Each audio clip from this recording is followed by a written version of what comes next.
the Japan Association of Latin America and the Caribbean, and a distinguished professor at Kobe University, for some brief welcoming remarks. I'll note for everyone that simultaneous interpretation into Spanish is available to those who are joining us on Zoom. You can access that by clicking on the interpretation link at the bottom of your screen and then selecting the Spanish language channel. So tenemos una opción de interpretación en español disponible en la parte de su pantalla. Also, following some keynote remarks by Ambassador Yasushi Noguchi, we'll engage our remaining esteemed panelists in what will be, I think, a very engaging and exciting open discussion, and then be certain to also dedicate any remaining time to questions and answers with our audience. So please, throughout the event, we encourage you to submit your questions through the Q&A feature, again, at the bottom of your screen. And so without further ado, I'll turn to Dr. Nobuaki Yamaguchi for some additional welcoming remarks. Thank you, Margaret, for the introduction. Ladies and gentlemen, welcome to the 9th public meetings co-organized by the Japan Association of Latin America and the Caribbean, JALAC, and the Inter-American Dialogue, under the title of Building Economic Resilience, Japan's Evolving Approach to Engagement with Latin America. On behalf of JALAC, I thank for the participation of distinguished speakers, Director General Mr. Yasushi Noguchi, Dr. Oliver Stankel, Ms. Raquel Artecona, Ambassador Hidenori Murakami, and Mr. Makoto Hirata. I also thank Ms. Margaret Myers and Mr. Michael Shifter for the long-standing cooperation of the Inter-American Dialogue with JALAC and the excellent organization of today's meeting. There is a growing concern for the international economy and politics. We face strong tensions due to the war and the conflicts, climate change, and profound technological changes toward the energetic transformation and IT revolution. Under such shifting conditions, I understand that Japan reaffirmed the vision to ensure a rule-based economic order and safeguard democratic institutions, as well as to oppose any country's intention to put through geopolitical ambition to gain a dominant position. In this regard, Japan's engagement with Latin America has gained relevance to ensure the resilience of the global supply chain of basic and critical materials. Latin America is a region with tremendous potential to support the sustainable development of the world with its rich resources. However, the historical trajectory of the extractivism in Latin America is ridden by the tensions and resistances both at national and local levels. As we might recall, economic and technical cooperation and private investment from Japan have contributed significantly to developing major export industries in Latin America, such as iron and steel, copper, soybeans, and automobiles. The trust-based relationships that have been established will help Latin America in its efforts to strengthen international cooperation for the establishment of rule-based global trade relations and to harness its resource power for economic development and social stability. Our distinguished speakers today are experts in global supply chains, food security, critical minerals, geopolitical consequences on Latin American democracy, and Japan-Latin American Caribbean cooperation. We look forward to learning from their lively discussions to deepen our understandings of the role of Japanese cooperation with Latin America in building global economic resilience. Thank you very much. Thank you so much for the warm welcome, and also those critical framing remarks, and again for the opportunity to work with JALAC yet again on this issue of critical concern. It's a great honor to now turn to Ambassador Yasushi Nonguchi, who is Assistant Minister and Director General of the Latin American and Caribbean Affairs Bureau at Japan's Ministry of Foreign Affairs, for some additional framing remarks, including on the various factors that are increasingly shaping Japan's approach to, and also thinking on the Latin American and Caribbean region. Ambassador Nonguchi, thank you so much for being with us today. The floor is yours. Good evening in Japan and good morning in Washington, D.C. My name is Yasushi Noguchi, Director General for Latin American Caribbean Bureau of the Japanese Foreign Ministry, and I'm very pleased to join this important event. And I would like to express my appreciation to Inter-American Dialogue and Japan Association of Latin American Caribbean. Also, we are very grateful for Margaret for your moderating this important panel discussion. Actually, I was nominated as Director General last month, and actually I have many experiences working in Western hemispheres, in Washington, D.C., in San Francisco, in Peru, in Sao Paulo, Brazil. So hopefully next time I'll be in town in Washington, D.C., and I would like to attend the IAD event in person. This year, for Japanese diplomacy, Japanese foreign policy, very important year for Japan, because Japan is presidency of G7 countries. And Japan has been playing a very important role to lead the discussions in the G7. But the discussions in G7 should not be contained only in G7. Looking at Latin American Caribbean region, Mexico, Brazil, Argentina, members of the G20, and Japan recognizes that the discussions in G7 should be connected with the G20 discussions as well. And as G7 leader, G7 chair, we have two important points.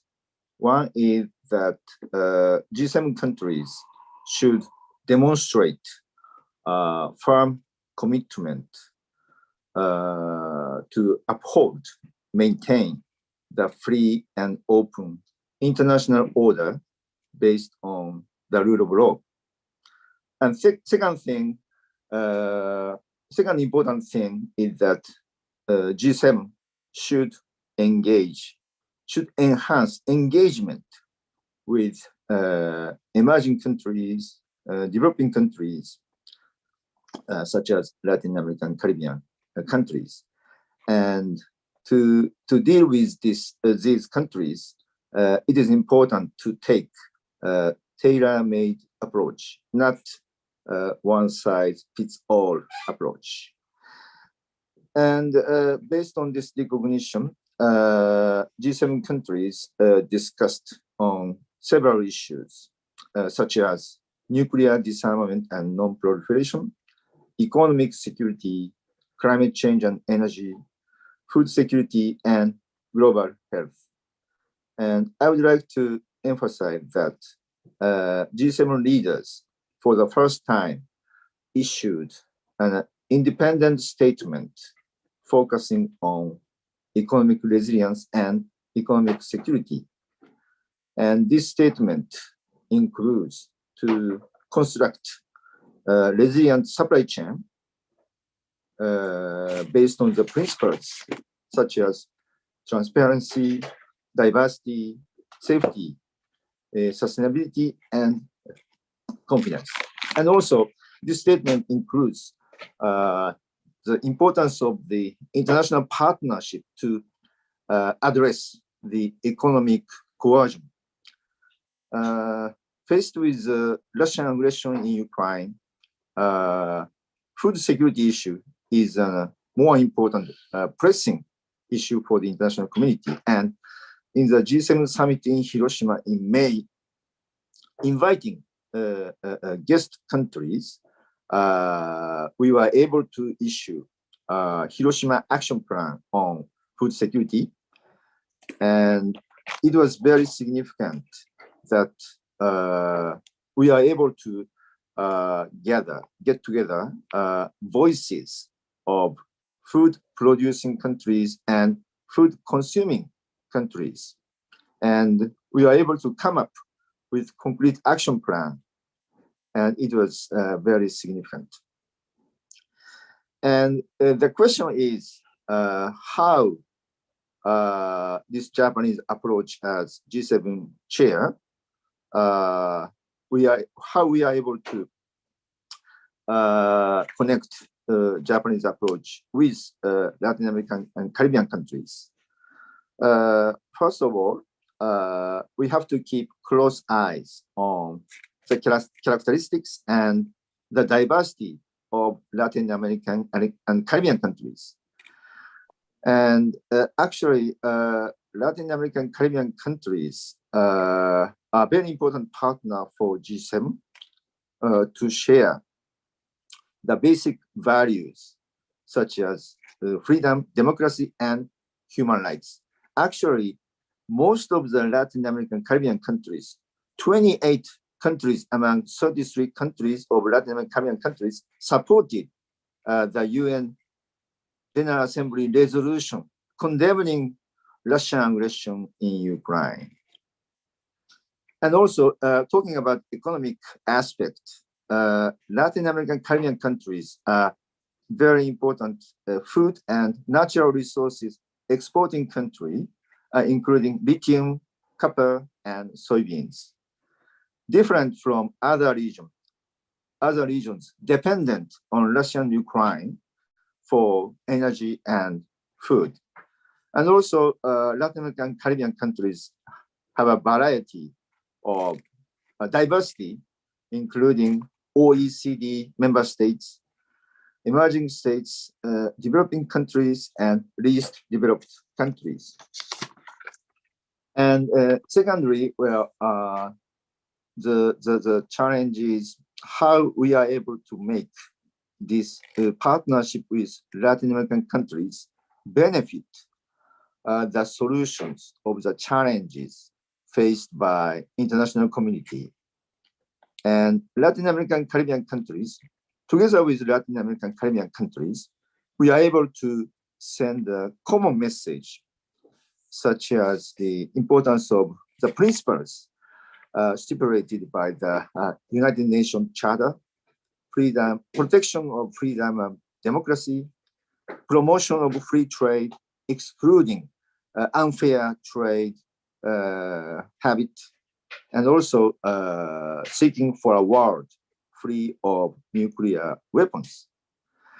And talking about the economic security, Latin American Caribbean countries are reliable trade partner and very stable natural resources provider. So Latin American Caribbean countries are important partner to construct resilient supply chain and food security as well. So we believe that Latin American Caribbean countries, together with those countries, we are able to lead the international community from a divided situation to a harmonized, more unified situation. I stop here, and I'm very much looking forward to have a good discussion. Thank you very much. Thank you so much, Ambassador, for so helpfully setting the stage for our discussion. It's a pleasure to now welcome our remaining panelists. But before I do, I'd like to extend a very big thanks to our sponsors for this event, which include Sumitomo Corporation, ERM, Mitsubishi Corporation, and also Toyota Tsusho. Many thanks to you all for your tremendous support. And also a reminder to our audience to please submit any questions you may have through the Q&A feature at the bottom of the screen. We'll address those questions in the order received at the end of the session. On to introductions. Oliver Stunkel is Associate Professor at the Getulio Vargas Foundation in Brazil, and also a critical contributor over the years to the Dialogue's work on wide-ranging issues. Raquel Artecona is an Economic Affairs Officer at the Washington office of the United Nations Economic Commission for Latin America and the Caribbean of the United Nations. Welcome, Raquel. Ambassador Irenori Murakami is former Vice Minister for International Affairs at the Japan Ministry of Agriculture, Forestry, and Fisheries, and also a former Japanese ambassador to Chile. And finally, Makoto Hirata is Deputy Director of the Central and the Caribbean Division at the Japan International Cooperation Agency, which carries out so much of Japan's overseas engagement, including in the Latin American and Caribbean regions. So a very warm welcome to all of you. Thank you so much for being here, and I'm very much looking forward to this discussion. Oliver, I wonder if you can help us to start out this discussion by providing something of a regional perspective on this topic. What role, in other words, do you see Latin America or Brazil specifically playing in this moment of considerable geopolitical turbulence of the sort that Ambassador Noguchi described? How does Latin America factor in your view as its major partners, right? Japan included, of course, but others look to ensure some degree of economic resilience and security, as was defined in our earlier comments. Well, sure. Thank you, Margaret. First of all, I'd like to say it's a great pleasure to be part of the discussion and to see a number of old friends, several of you who have spent time in Sao Paulo. So it's a pleasure to see you again and discuss this very important subject. And I think I'd like to just briefly start out by saying this is perhaps the moment of greatest optimism, though cautious optimism, for Latin America in a decade. And I think that we all know that economic turbulence often leads to political instability, which makes policy planning more difficult. There continues to be, of course, a slight anti-incumbency sentiment across Latin America. But I think we're now at a stage where we can safely say that the coming decade is probably shaped or will be better than the last one, both in terms of politics and in terms of the economy. And I think that's also a positive aspect for Latin America-Japan relations. I think when we look at several indicators, FDI inflows have hit a record this year. Economies are opening up, such as Brazil, a country that has long been inward-looking, is becoming more interested in being part of the global economy, more integrated in the global economy.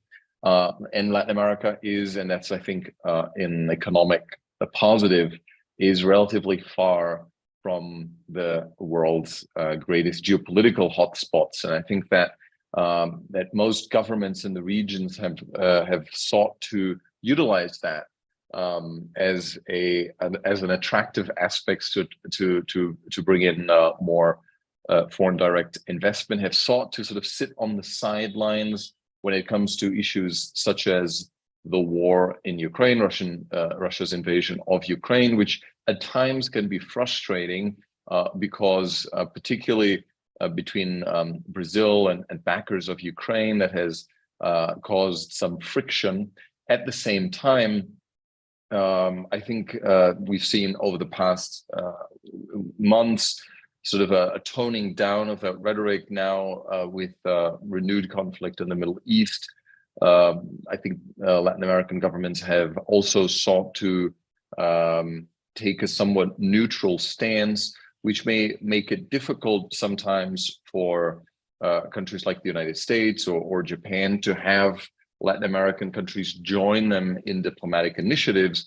But I think broadly speaking, the positive aspect of that is that there's no appetite to get involved in these conflicts and now focus on the potential that exists specifically in the energy transition, making Latin America a key element of these new value chains that are emerging as we are embarking on this energy transition, while still being highly relevant for our energy security also when it comes to fossil fuels, at the same time emphasizing the country's importance as the world's global breadbasket, but also being keen, and this is particularly true for Brazil, to utilize this moment to industrialize and be capable of producing products higher up on the value chain. So in general, I think, as I said, a cautiously optimistic outlook, very low geopolitical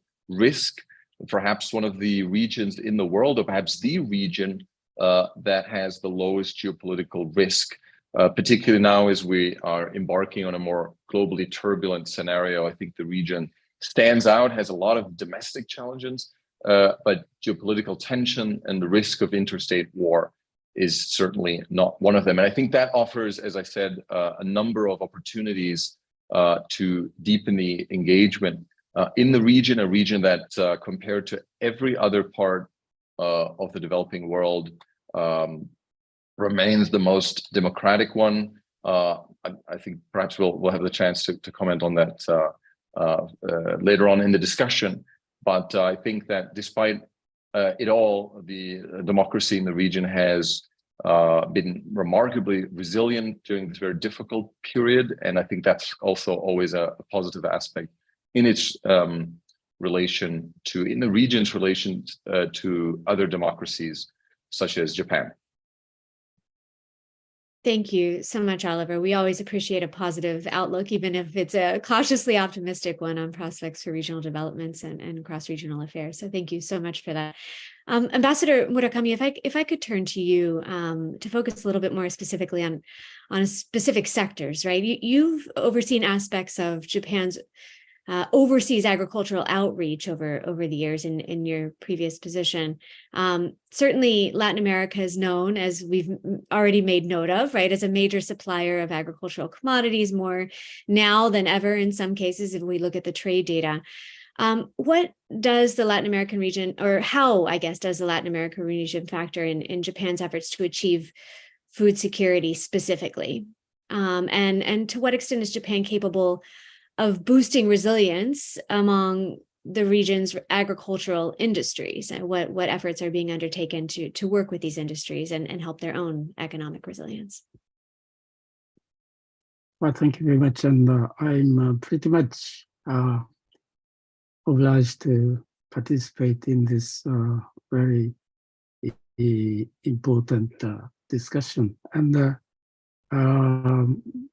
talking about food security, I'm not that pessimistic about the food security of the world, and the very important role Latin America could demonstrate it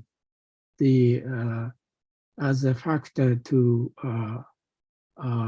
stabilize the world market after the break of the Ukrainian war. And I look at it in a southern hemisphere, that the agriculture in this region could respond to the market signals of the world, and the acted as a sort of an anchor to stabilize the world market. And I believe that Latin America can continue to be a very important stabilizer in the world market. But having gone through the COVID-19 outbreak and the Ukrainian war, the discussion about the food security is very heated in Japan. And one of the policy area of the Japanese government is to diversify the sources of the importation of the imported dependent products like grains and soybeans, and maintain a stable supply And the Latin America can be a very important source. And it's already been one of the very important source for the Japanese market to feed the people. And it is not limited to the grains or soybeans, but also to the meats, chickens, and pork, and also the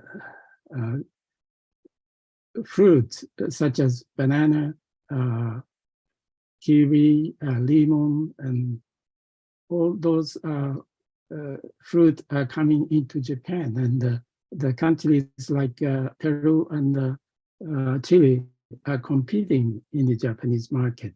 And also we are importing a lot of coffee from Brazil and Colombia, and also the Central American countries, such as a specialty coffee. And all these things makes the Japanese diet very rich and healthy. And I think we would rely on the supply of the Latin American countries to the Japanese market.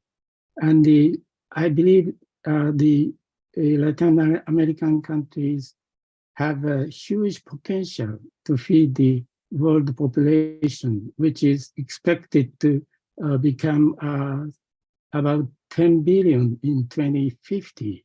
And it is said that we have to almost double the production. The biggest challenge we all face, not only the agriculture in Latin America, but also all the agriculture sector in the world, is to transform the agriculture sector as a sustainable and environmentally friendly agriculture. At the same time, maintaining the productivity to feed the world population. That's a huge challenge. But I think that's where Japan can contribute, working with the counterparts of the region. Japan has more than 130 years of agricultural research, and the current focus of the National Research Institute is to what we call the transforming the agriculture into an environmentally friendly sector, at the same time maintain the productivity. And I believe in the potential of the technological development, and we can overcome and we can solve the dilemma we face between the maintaining the agriculture sustainable, at the same time produce more.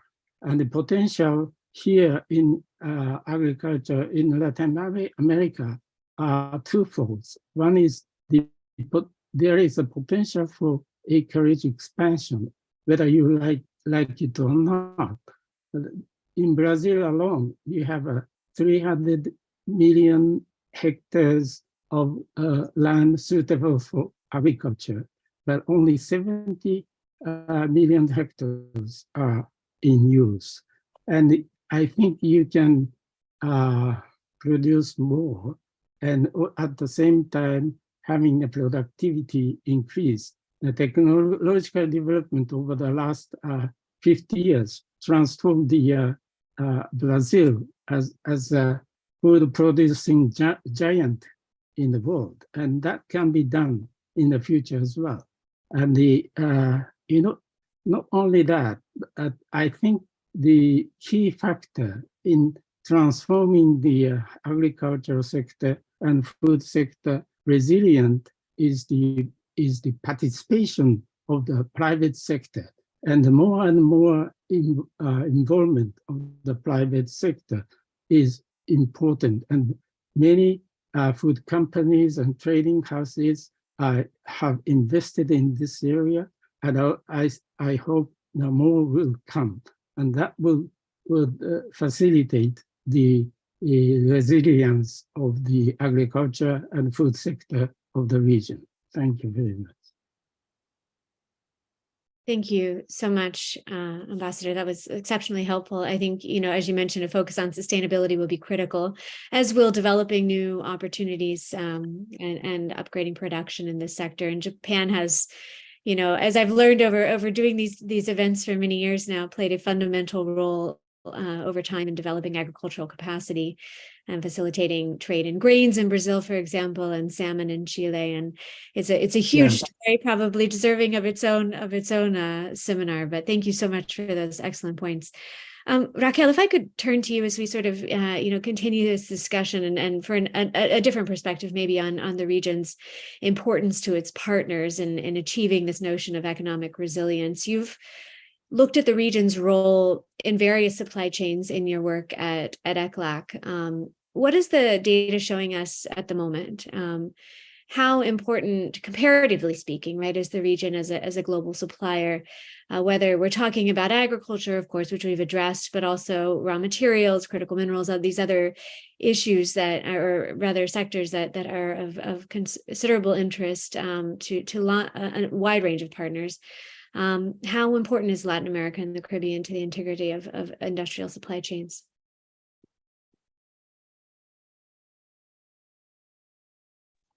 Thank you. Thank you very much, Margaret, for the invitation. It is really an honor and a privilege to be here. I would like, well, this is a very, very relevant question, of course. As we know, international trade is instrumental to boosting growth, narrowing income gaps, reducing poverty, improving living standards, especially in developing countries. And all of these are challenges that the region needs to address. More importantly, integration into global value chains facilitates technological transfer, innovation that increases productivity, which is the most elusive of all the challenges for the region in its quest to attain a path to sustainable growth. So this is a very relevant topic for Latin America and the Caribbean. To date, Latin America and the Caribbean's exports are concentrated in a few industries, mostly commodities, with very limited, not very limited, but limited integration into global value chains. Primary commodities account for the bulk of LAC's good exports, with the exception of Mexico. The top products of the largest economies of the region are primary commodities, accounting for about 40% of merchandise exports. The Caribbean exports are especially concentrated on agricultural products.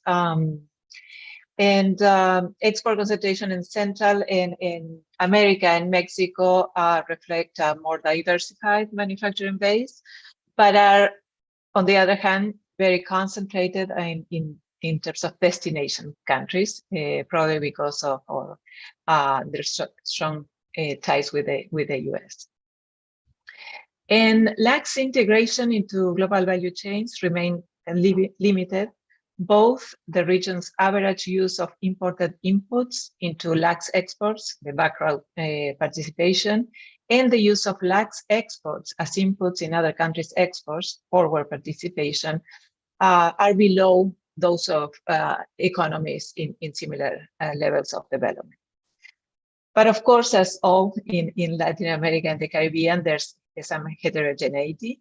South America, with exports mostly commodities, have levels of forward participation in line with other developing economies or emerging markets, and very low levels of backward participation. So they are not really adding value to imports in order to export. And Mexico's has a high background participation in manufacturing, reflecting the fact that they have a high import content in their exports, but low forward participation. Most of their exports are their final destination is the US market. And Central America and the Caribbean have very little integration into global value chain. To bring some optimism to this, we think that the evolving global trade landscape presents new opportunities for Latin America and the Caribbean. The energy transition is expected to change the patterns of trade globally, and countries endowed with large reserves of critical minerals could benefit substantially from expanding trade opportunities. Lacks resources, vast resources actually, in minerals critical for green technologies and decarbonization, such as lithium and copper, make it the region a central player for advanced economies seeking to secure supplies for critical minerals. And if, this is a big if, Latin America and the Caribbean take stock of this and choose the right mix of policy, the appropriate policies, they can really attract substantial investment in this in the next decade or so. And this is critical to increase productivity, which has really been the significant challenge of the region. Of course, the geopolitical tensions mentioned already in this panel they already have raised a lot of interventions in global trade that can end up fragmenting global trade, and this could have negative consequences for Latin America and the Caribbean. Not for all, because of course Latin America is a very heterogeneous continent, and so some of the countries, especially Mexico, that already possess a competitive manufacturing base, could benefit from trade fragmentation. We have already seen that happen in Mexico because of the trade tensions with China. Trade diversion benefited Mexico, and also there's some evidence that it has benefited other countries that have trade agreements already in place with the United States. So some countries can actually benefit with trade fragmentation, at least in the short term.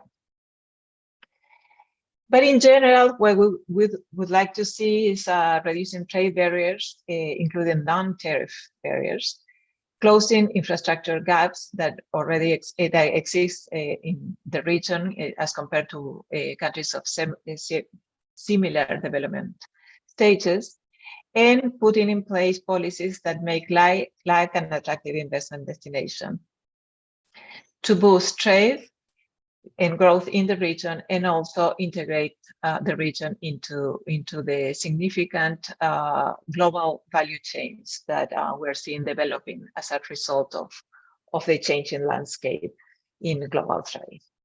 So I'll stop there and ready for questions and answers. Thank you so much, Raquel. That's very helpful. And you mentioned many longstanding, some decades and sometimes even a century-old challenges that the region's been addressing for a very long time. And indeed, this is a critical moment to leverage partnerships, right? And also the growing attention on so many of these sectors that the region is seeing at present. So thank you also for your critical data points on the Caribbean and Mexico and Central America, which don't factor as prominently in the raw materials story, but do factor to varying degrees, but sometimes very prominently in Japan's overall story in Latin America and the Caribbean. And in that vein, perhaps I can turn to Mr. Hirata. You bring a critical view of Japan's Central American and Caribbean engagement to bear in this discussion. What is the nature of Japan's engagement in this part of the region, and what is driving it? Certainly, Mexico has been a top destination for Japanese auto manufacturers to date as companies seek at least some degree of preferential access to the North American market. And then interestingly, we've heard also Japan allude to an interest in helping to address the root causes of migration in parts of Central America, for example. What are Japan's interests in Mexico and Central America and the Caribbean as you see them, and what is JICA doing there, especially to boost local industrial capacity? Okay, thank you very much for your question, Margaret. Good evening, everyone in Japan, and buenos días a todos los amigos en Latinoamérica. Good morning. My name is Makoto Hirata from Japan International Cooperation Agency, JICA, and I'm currently working in the Latin American department at JICA headquarters in Tokyo, which is responsible for the overall planning and management of projects in JICA in Latin American region. It's a great honor for me to participate in this event today. Japan started international cooperation with Central America and the Caribbean region in the 1950s, and we have maintained friendly relationship with those countries for many decades. Regarding Japanese engagement in the region overall, as a general observation, private companies have been encouraged to expand its operation into local markets in industries where Japan has a comparative advantage. And JICA has also provided technical cooperation in this region based on the technology and the know-how that it has cultivated and accumulated over many years as a strength of Japan. Among them, one of the Japanese flagship involvement is, as Margaret mentioned, and cooperation with the automobile industry in Mexico. In Mexico, Japanese auto manufacturers such as Nissan, Honda, Toyota, and Mazda have been operating for many years and mainly targeting the North American market. In addition, with the Japan-Mexico EPA Economic Partnership Agreement in 2005, the number of auto parts related companies has also expanded to Mexico rapidly. However, Japanese manufacturers were having difficulty in procuring automobile parts that fulfill their quality standards. So JICA implemented projects to improve their technical capacity and develop local human resources, mainly in cooperation with public organizations in the Central Highlands area that we call the Bajío, right? As a result of these projects, the technology and the system for developing human resources were improved so that the situation for procuring auto parts has been improved dramatically. This benefits not only Japanese manufacturers, but also Mexican automobile industry institutions and organizations, companies, and other industries in Mexico as well, as the project strengthens the system and the capacity of companies on the local side in Mexico. Also, I would like to emphasize and make note that in all areas cooperation, we have implemented many cooperation in the Latin American region. And JICA is strongly focused on human resource development and capacity development. While it is important to provide immediate support in the form of funds and goods, a key characteristic of the support of JICA is to enable long-term sustainability by focusing on sharing with partners how to fish, as the saying goes. This improves the capacity for self-sufficiency of the recipient country and reflects our wish to build and grow a good relationship with countries as partners, not simply as donors. Yeah, thank you very much.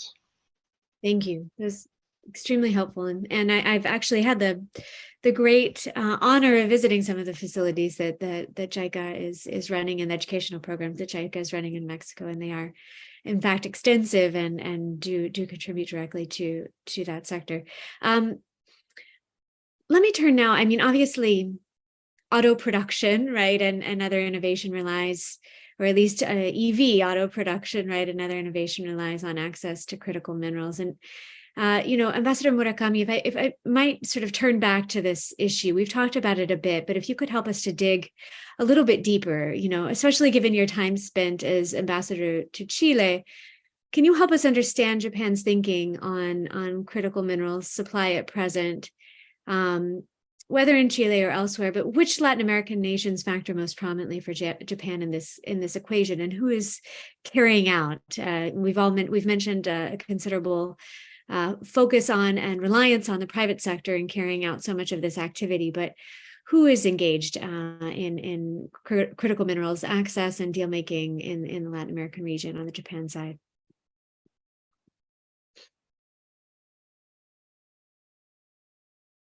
Oh, if you could unmute, apologies.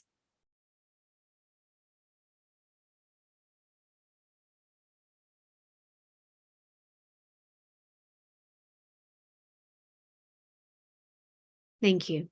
Thank you. Well, Japan relies on the supply from this region of the copper and the lithium, and which is vital minerals for EVs.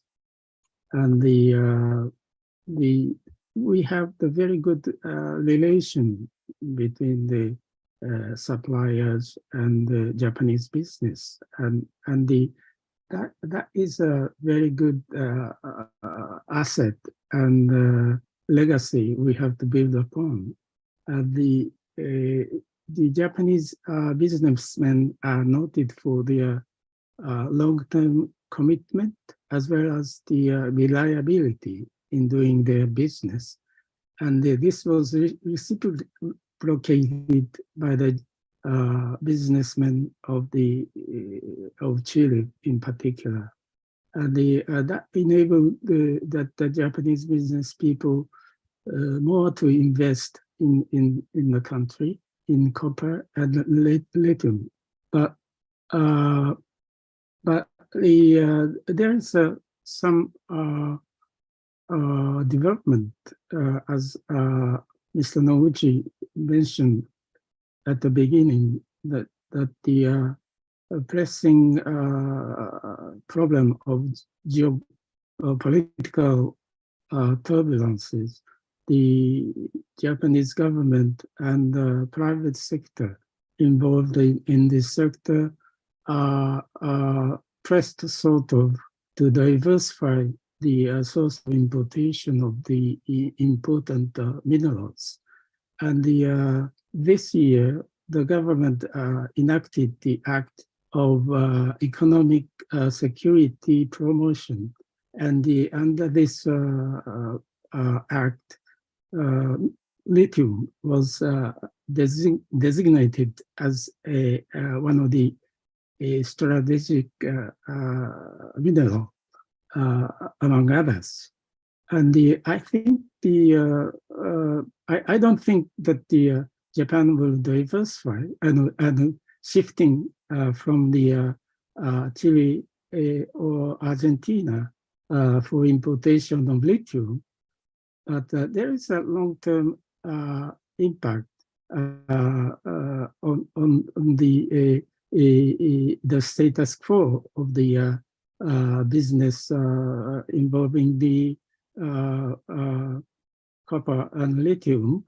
And I'm not going to warn you or giving you any warning, but some of the development we have been observing recently doesn't seem to be very encouraging for the perspective of the businessmen of the Japanese side. In order to have the long-term plan with respect to lithium. For example, lithium was regarded as a strategic material by the Chilean government, and which is potential of the nuclear fusion fuel. So the Chilean government President Boric announced last spring this year that they are going to nationalize the extraction of lithium. And I understand there is a room for the private sector investment in lithium as well, but this is a little bit of a discouraging development, as well as the raising the royalty of the copper extraction by the government of Chile. I'm not. I have to be little bit diplomatic, but this is something recent development we've been observing, and the policy framework, which was consistent and very stable for the last many years, it is the factor that the Japanese businessmen actually responded properly to invest more and do more business activity. Some of the development in this sector seems to be a little bit discouraging. And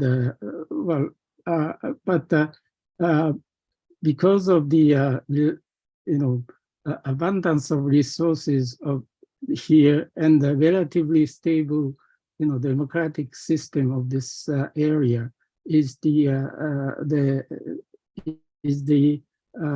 sufficient reason for the Japanese business to continue to rely on the copper and lithium and other minerals to this region.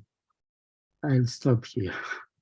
Thank you so much. And the newest policy initiatives coming out of Tokyo would certainly suggest a greater sense of urgency, as concerns critical mineral supply. And there are plenty of other non-Japanese actors that also share your concerns about trends in terms of control of the global supply of critical minerals. So thank you for those very diplomatic remarks. I appreciate it.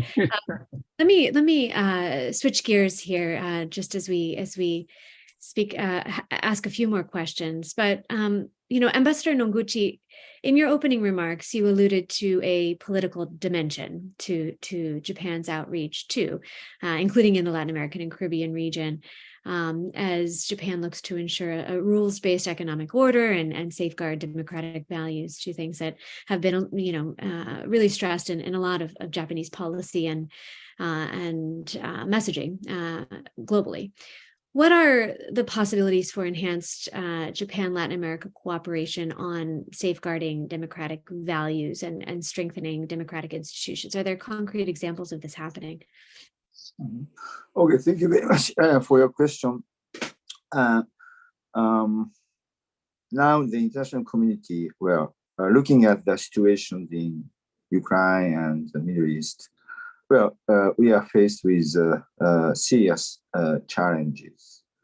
It is obvious, it is very clear. And under these circumstances, Japan is strongly committed to uphold and maintain the free and open international order based on the rule of law.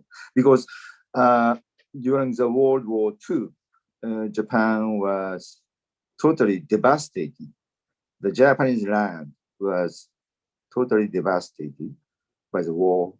And after the war, under this free and open international order, Japan was able to recover, reconstruct, achieve economic development. So Japan was benefited a lot by this international order. So we believe that to continue to uphold and maintain this international order is the interest of Japan. And also we believe that to uphold this order is directly connected with the maximum interest of the international community as a whole. And in this context, we have a big expectation of cooperation with Latin American and Caribbean countries. As I mentioned earlier, Japan and Latin American countries share many fundamental values. And we are able to lead the discussions in the framework, multilateral framework, such as United Nations, G20, APEC. And we believe that it is important for Japan and Latin American countries to send a message to protect the fundamental values, international order, and to strengthen and further enhance these fundamental values and international order. Thank you. Thank you so much, Ambassador. Oliver, I'd love to turn to you on this question too. You know, the region remains a democratic stronghold, as you've noted, but democracy is still in a rather fragile state in much of the hemisphere.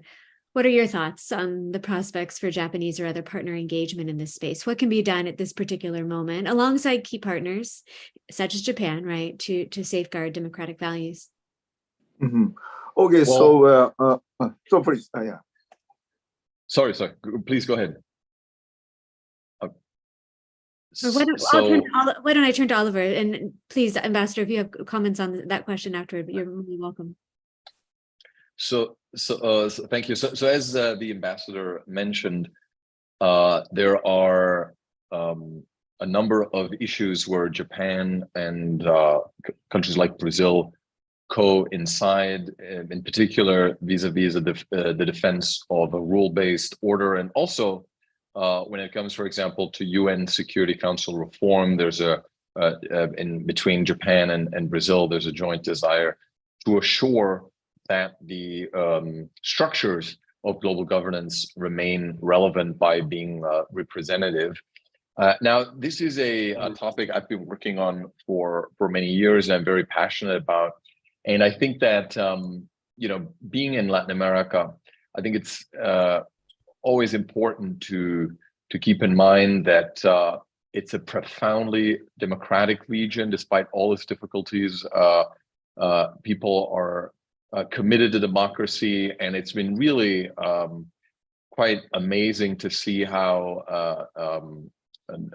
you know, democratic rule has resisted, despite, as I said, a very difficult economic period. Now, there are severe limitations to discussing democracy with US counterparts. We all know that, due to deep-seated suspicion vis-a-vis you know, the United States' role in Latin America.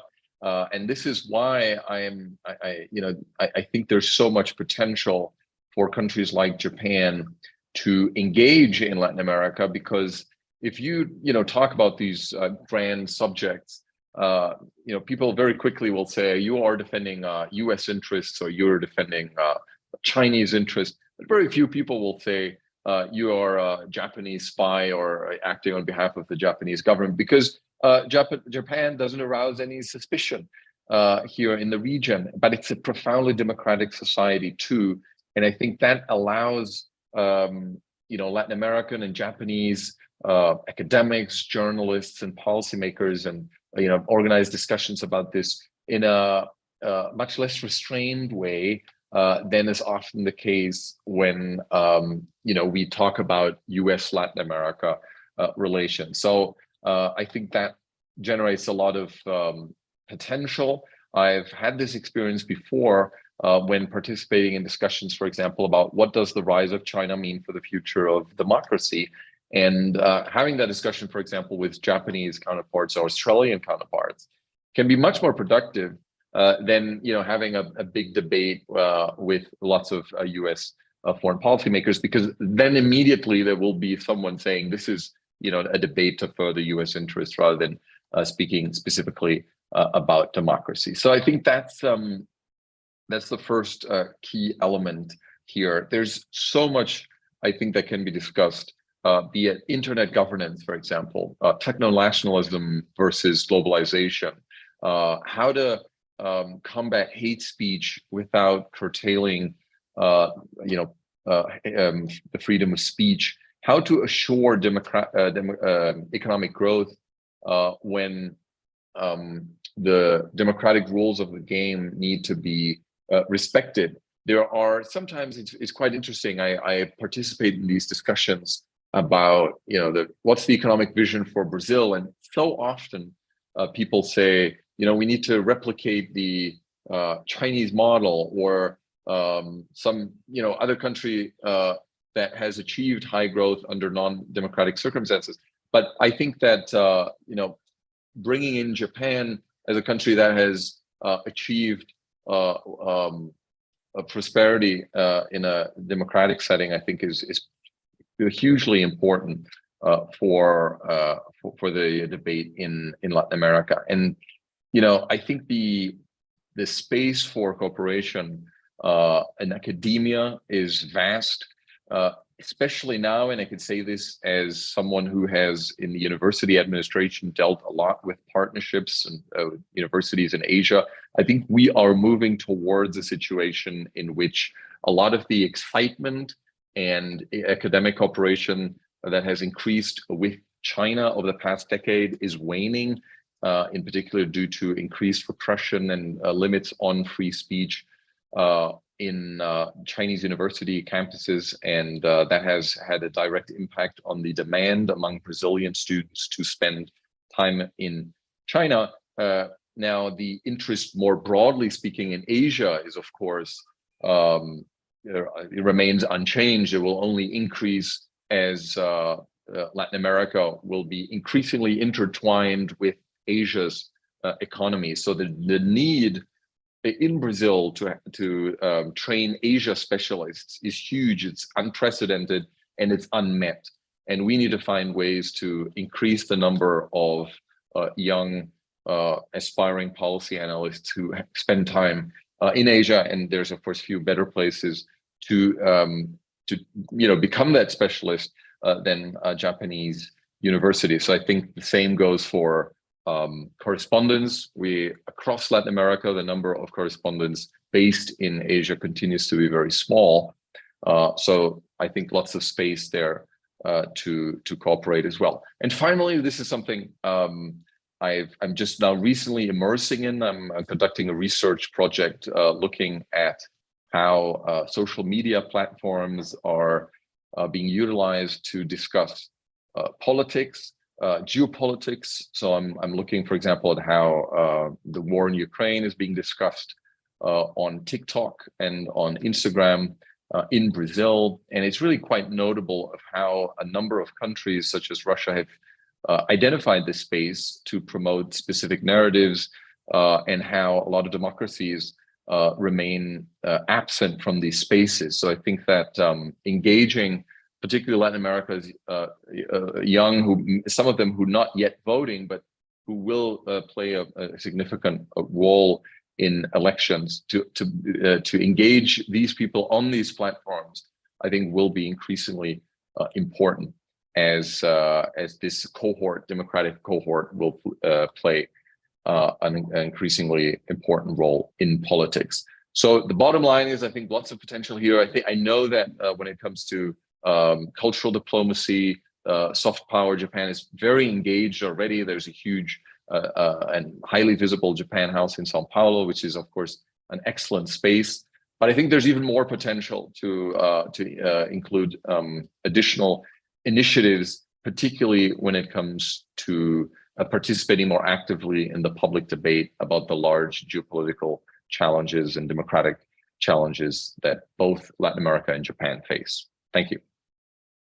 Thank you so much for those excellent comments. Ambassador Nonguchi, did you have anything to add to that?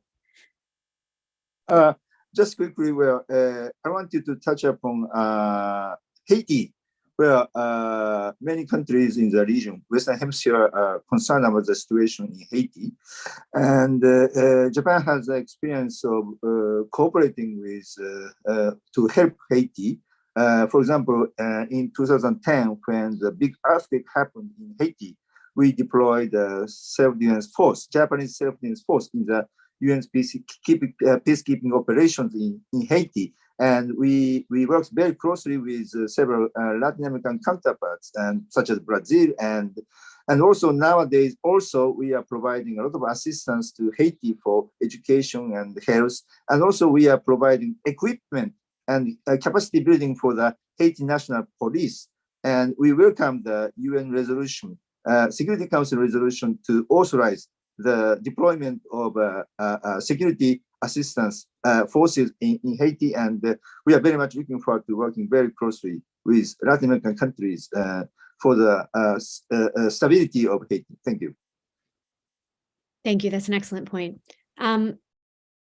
I'd like to use, I mean, as we come to the conclusion of this moderated Q&A portion, I'd like to use my my prerogative as moderator to ask some of you to predict the future, which is always an easy thing to do. So if I could just ask, Ambassador Murakami and maybe Mr. Hirata, as we come, how do you envision, Japanese engagement with the region further evolving to accommodate what are really at this point ever-shifting global and regional conditions? Feel free to focus on the agricultural realm for Ambassador Murakami and on the industrial realm for Mr. Hirata. But I wanted to also sort of fold in a question that we have in the Q&A here, and specifically, about the prospects for Japanese companies. This is from Keiji Inoue at ECLAC.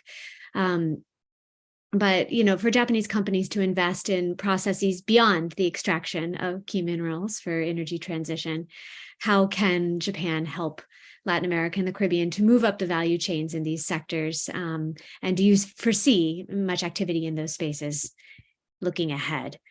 So I'll turn, if we could just very briefly go first to Ambassador Murakami. Thank you very much.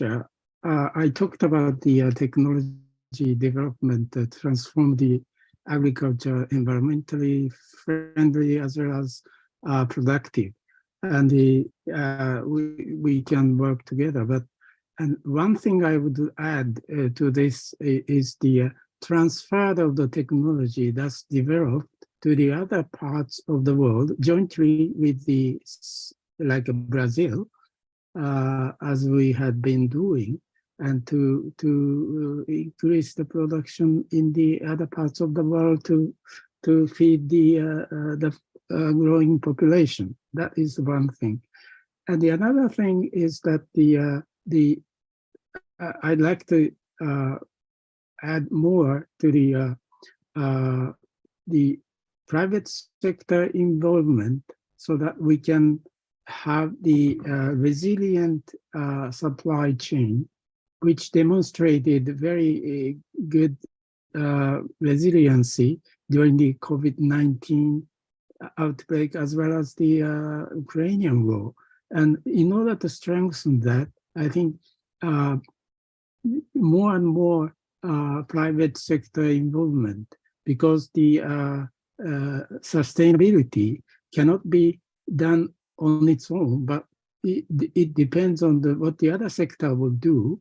So, and also we depend on the other countries, what they do. And the major player of the turning the whole sector resilient, sustainable in environmental sense is the activities of the private sector. And as I said, there is a potential of the agricultural production in this region, in this geopolitical circumstances. More importance is added to the southern hemisphere, which is a bit distant from the international conflicts, which tend to take place in the northern hemisphere. Thank you. Thank you so much. And Mr. Hirata? Okay. Yes. Thank you very much. Despite the distance between the two regions, Japan and Latin America remains a very important partner for Japan, as we share many of the same values, such as democracy and community.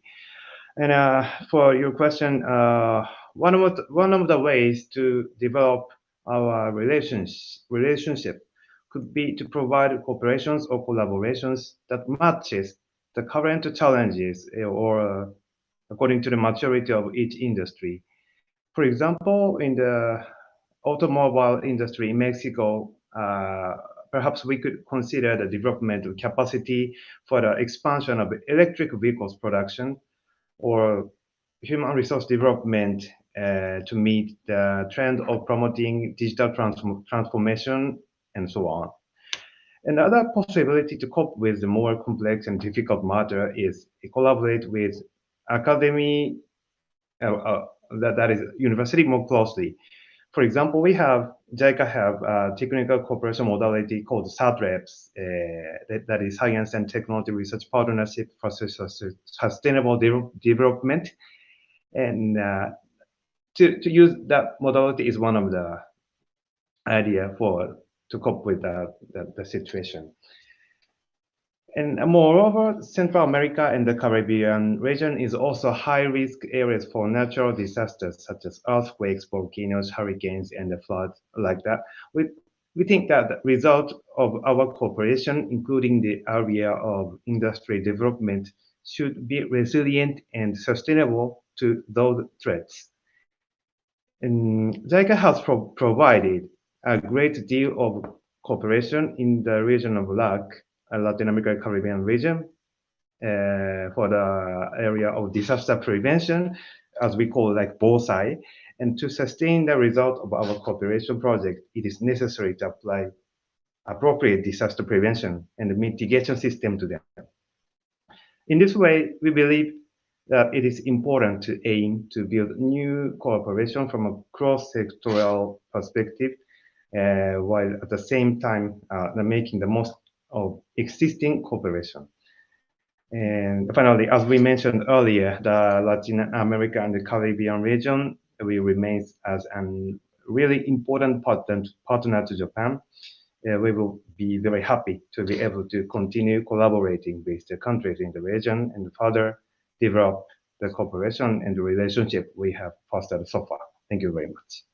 Thank you so much for that. And then Raquel, I'll give you the last word here before we turn to Q&A. Any thoughts on the role that Japan will play in the region's development in the coming years?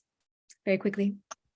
Sure, very quickly. I think there's a role for the government of Japan, especially in providing support to the integration of Latin America and the Caribbean into the global economy. There is evidence that investment or reducing the investment gap, especially in transport and customs, both physical and digital, can make significant improvements. And I see Japanese engagement in those sectors as being potentially crucial. There's also the risk with the fragmentation in the global landscape of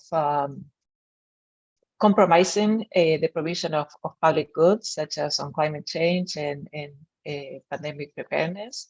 And so continue collaboration and coordination with Latin America in those areas can be also crucial. But also, if nearshoring really happens in the region, for the private sector, the Japanese companies, it may make sense to try to set a foothold in some of the countries in the region just to access the North American market. In that sense, maybe the countries that already have integrated into the global value chains, especially those that have a background linkages like Mexico and Brazil, would make sense to really investigate or monitoring, and especially the implementation of the Inflation Reduction Act, that other countries that have already in place free trade agreements with the United States or are considered allies or are potentials to be included in the USMCA, such as some discussions we've seen in the US Congress. So monitoring those areas may make sense for the private sector in Japan, and it would be very important to include some value added in the exports of the region. So there are a few areas where I see a very important Japanese engagement with the region. Thank you. Thank you so much, Raquel, for that. There are a number of excellent questions in the Q&A, and some of which are similar in nature, overlapping. What I'd like to do is to assemble just maybe 4 or 5 of them, and then for those of you who would like to respond, we can go sort of one by one, and please respond to those that you would like to address. First of all, from Jonathan Nakajima Richardson, what role or what position does Japan play in support for human rights in the Latin American and Caribbean regions? Is there a specific position that Japan has, and what forms of engagement are we seeing? Secondarily, from Mariano Bossana, how is the Latin American region viewed in comparison to other regions? Is it viewed as a particularly difficult investment environment by Japanese companies, or are there lots of opportunities that these companies are looking to pursue at present, given all sorts of different factors, for example, of an interest now among many countries in taking advantage of establishment in Mexico, for example, to access the North American market, or wide-ranging other areas of interest, including in specific sectors, raw materials and other things. And then finally, or not finally, but on infrastructure, are there examples? This is not something we've addressed that much in this particular discussion, but what's happening in the infrastructure space? Is Japan active in this space? And I know we don't have any JBIC representatives here today, but is there anything that JBIC is planning at the moment that any of you happen to know of that would be supportive of infrastructure in various forms, development of infrastructure in parts of the region? There's also, JBIC does a wonderful job of reporting this in their annual report too. So for those who are interested, it's very comprehensive if you want a more extensive account. And then, on JICA, there's a question, a sort of functional question. How are JICA's projects developed? Who's involved in sort of determining what JICA will do in different countries? And if someone has a wonderful idea, as was proposed potentially in the Q&A, how might that be integrated in the decision-making process? So all wonderful questions. We don't have a lot of time left, but I think if we can be efficient, we can address them all. So perhaps I can go one by one, and if you'd like to say anything about any of these, please by all means go ahead and do so. So Ambassador Noguchi, shall we start with you? Okay, thank you very much for the questions. And I would like to talk about the Japanese investment. And I was stationed in Sao Paulo, Brazil, and I often listen to several concerns from the Japanese companies. For example, the tax is very high, and also administrative process is slow, and also the one of the biggest concern is security, public safety situations, and these are several obstacles for Japanese companies to decide investment in Latin American and Caribbean region. So this is my observation. And also regarding the infrastructure projects, for example, this is not a JBIC finance, but we have JICA finance, and we have concessional loans, ODA loans to several countries. For example, we have a project of geothermal power plants project in Bolivia to support their energy. And also we are implementing the project of public transportation project in Panama. So not only JBIC, but also JICA has been implementing several infrastructure projects. And probably Mr. Hirata can elaborate more about JICA's projects. Yeah, thank you. Thank you so much. Hamaguchi-san, any thoughts on any of this? I don't know if you'd like to comment.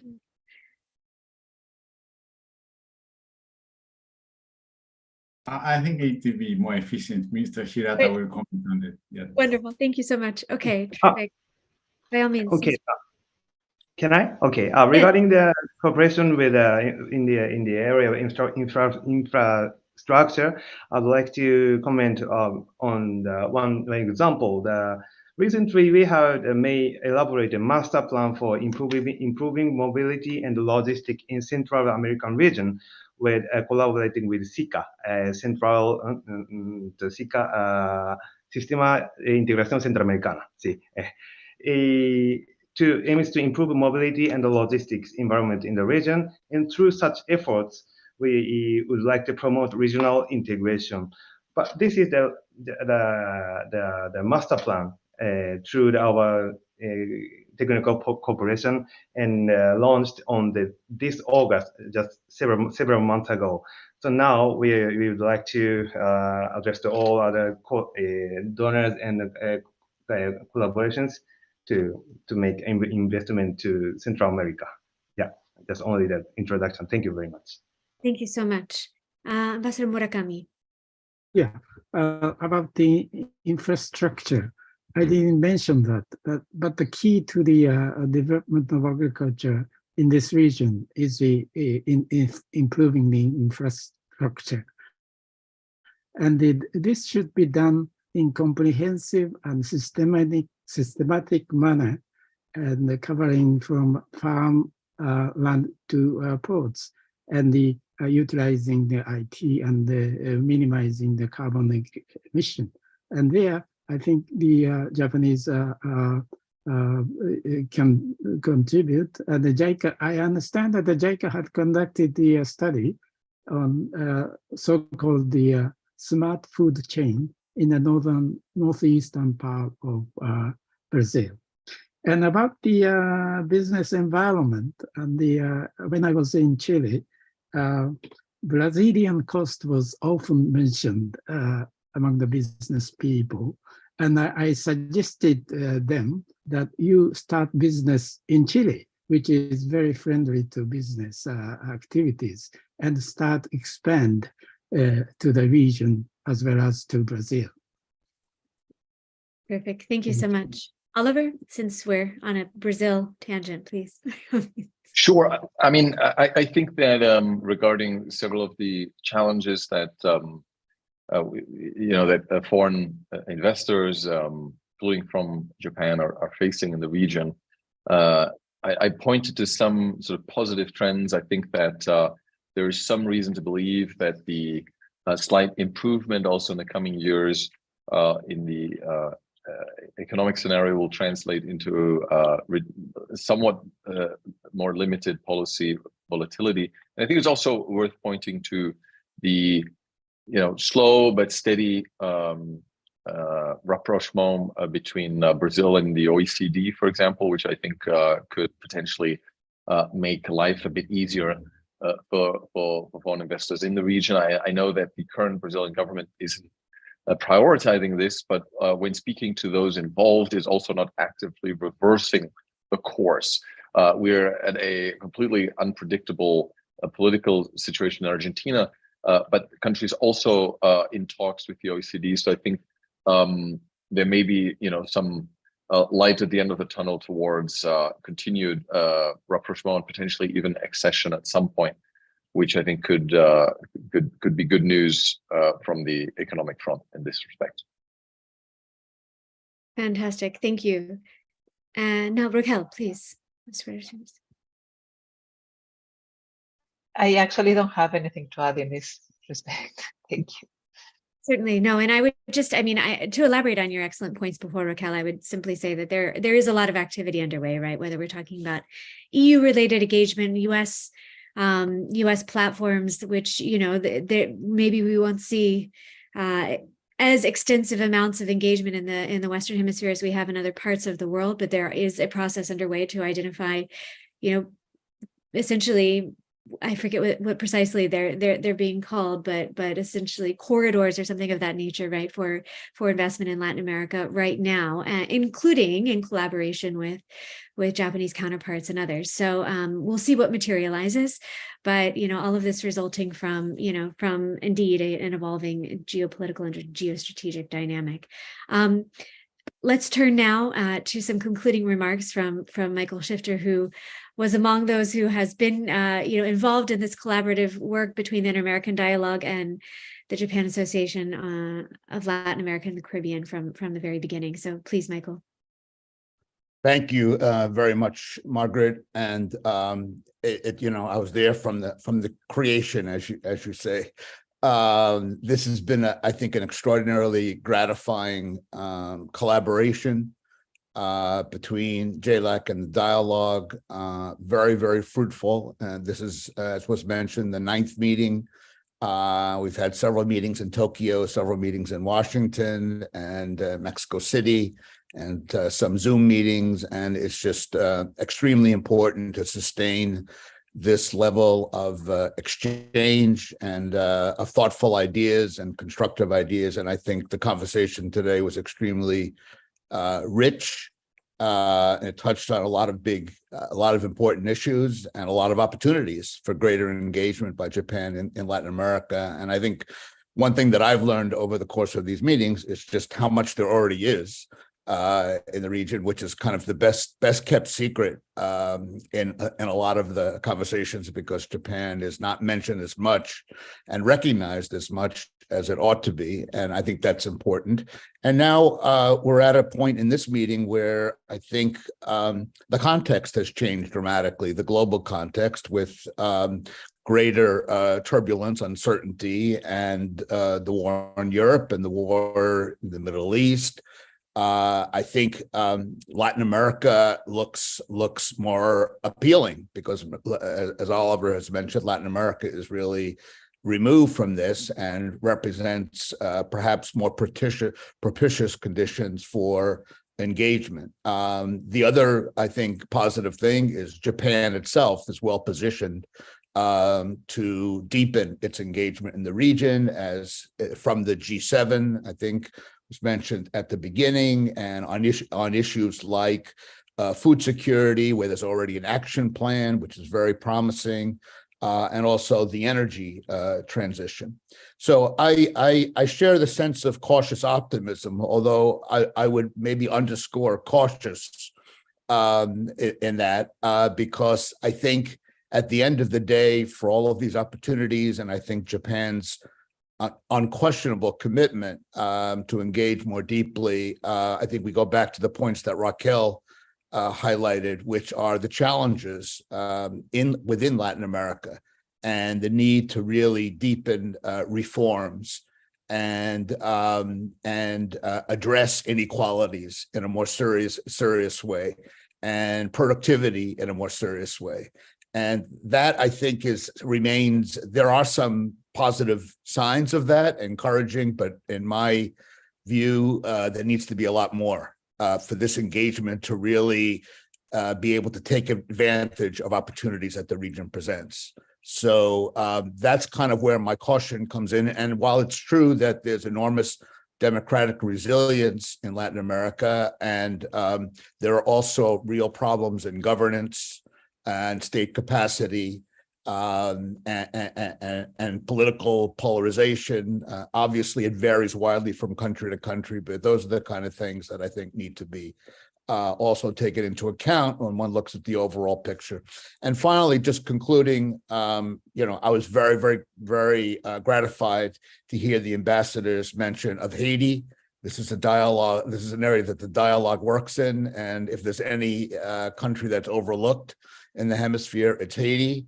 And I hope that Japan's interest and engagement in providing support and assistance to Haiti will be followed by other Latin American governments, and where they need to really, I think, need to step up in terms of the level of concern and commitment to Haiti. And so it should not be neglected. And I think there are ways to try to create greater stability in that country. And then just finally, I just want to commend and applaud Margaret for her extraordinary direction and leadership of this initiative from the dialogue's point of view, and her collaboration with JLAC and other Japanese colleagues. So thank you, and it's an honor to be able to be part of this. And as always, I've learned a tremendous amount.